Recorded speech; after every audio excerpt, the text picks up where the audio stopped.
Jean-Louis Laville, bonjour. Vous êtes professeur du Conservatoire national des arts et métiers, titulaire de la chaire économie solidaire, chercheur dans 2 laboratoires. Pourriez-vous tout d'abord nous donner une définition de ce qu'on appelle l'économie sociale et solidaire? On a parfois l'impression que l'économie sociale et solidaire est très récente, puisqu'il y a eu une loi qui l'a reconnue en 2014.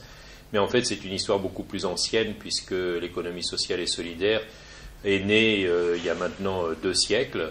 Elle s'est constituée graduellement à partir de statuts qui ont été reconnus dans la 2e partie du XIXe siècle, les coopératives, les mutuelles, et puis un peu plus tard les associations.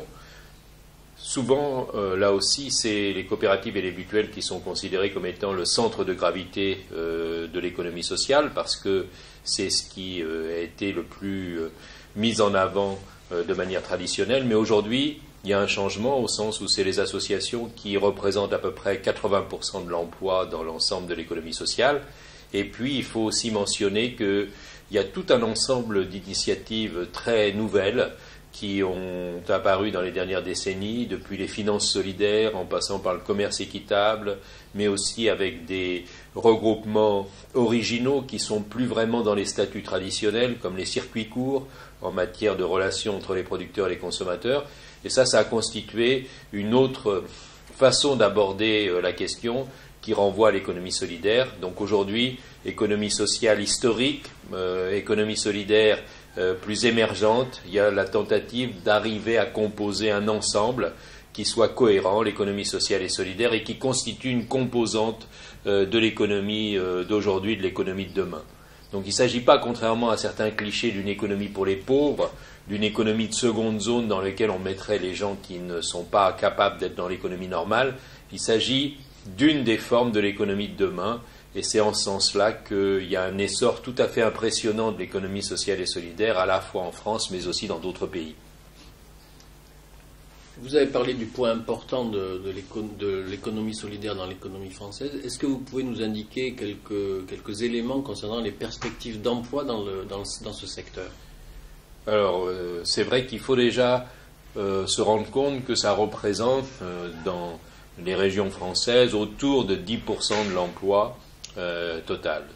Et puis, cette photographie est encore plus illustrée par la dynamique, c'est-à-dire qu'il y a un essor de cette économie beaucoup plus important que celui de l'économie dans son ensemble. Un exemple parmi d'autres, dans la décennie 2000-2010, pour la première fois dans l'histoire, les associations ont créé plus d'emplois que les entreprises privées. Et même s'il y a aujourd'hui des difficultés de financement, cette dynamique associative est l'un des éléments du paysage actuel. Surtout, ce que l'on peut dire, c'est qu'il y a dans ces associations où sont près de 2 millions d'emplois, un renouvellement massif de l'encadrement supérieur et de l'encadrement moyen. Et donc je crois aussi que c'est l'un des éléments qui est une toile de fond par rapport à l'économie sociale et solidaire d'aujourd'hui, c'est ce renouvellement générationnel qui amène à créer de manière très importante un nombre d'emplois de cadres dans l'économie sociale et solidaire.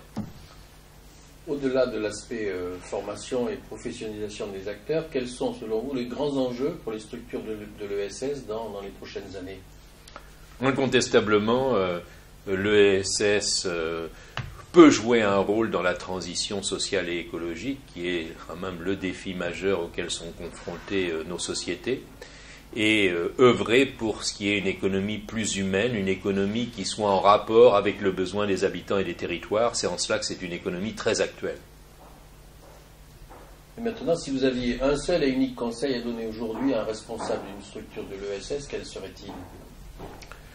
Ce serait d'arriver à trouver des outils qui soient adaptés à la spécificité de la structure dans laquelle il est.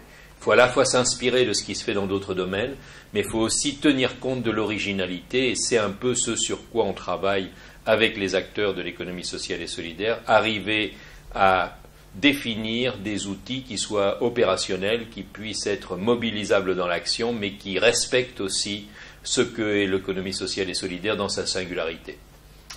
Et pour finir cet entretien, l'avenir de l'ESS, vous le voyez comment? Ce qui permet de remettre en perspective l'économie sociale et solidaire, c'est qu'elle se développe partout dans le monde, dans tous les continents. Et je crois que c'est par rapport à cela que l'on doit situer son enjeu. Alors il y a des formes d'institutionnalisation qui sont très différentes suivant les pays, mais malgré tout il y a un phénomène d'ensemble. Et je crois que véritablement on peut penser que dans l'économie et la société du XXIe siècle, l'économie sociale et solidaire va jouer un rôle beaucoup plus important que celle qu'elle avait joué au XXe siècle. Jean-Louis Laville, merci. Merci à vous.